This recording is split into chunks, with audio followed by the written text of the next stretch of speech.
Hello बच्चों, चलिए प्रश्न को पढ़ते हैं। फेरस ऑक्जिलेट के एक मोल को अम्लीय माध्यम में पूर्णतया ऑक्सीकृत करने के लिए MnO4 माइनस के कितने मोलों की आवश्यकता होगी।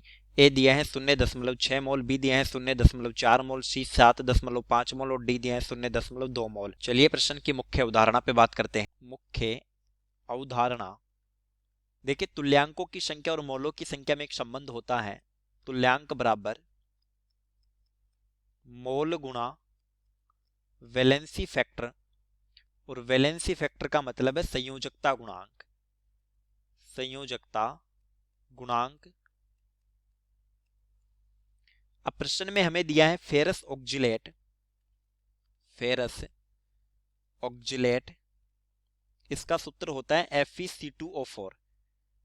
FeC2O4, इसका एक मोल क्रिया करेगा MnO4 माइनस के कितने मोल हैं वो पूछे हैं। तो देखिए होगा क्या, FeC2O4 यहां Fe ऑक्सीकृत होगा +3 में, और ये बनेगा CO2। CO2 में कार्बन होता है +4 में, यहां कार्बन है +3 में, और यहां Fe है +2 में। तो देखिए Fe +2 से जा रहा है +3 में, तो यहां पर वैलेंसी फैक्टर हो जाएगा 1, यानी ऑक्सीकरण अंक में जो परिवर्तन है प्रति परमाणु वो वैलेंसी फैक्टर है। कार्बन +3 से जा रहा है +4 में, तो 1 के लिए परिवर्तन आ रहा है 1 का, लेकिन 2 कार्बन है तो ये हो जाएगा 2 गुणा 1 बराबर 2 वैलेंसी फैक्टर।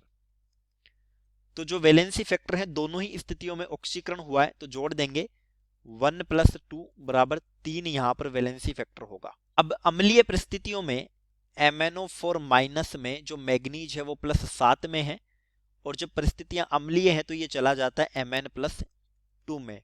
तो यहां पर वैलेंसी फैक्टर हो गया 5, क्योंकि +7 से +2 तो ऑक्सीकरण अंक में परिवर्तन आया 5 का। अब देखिए FeC2O4 के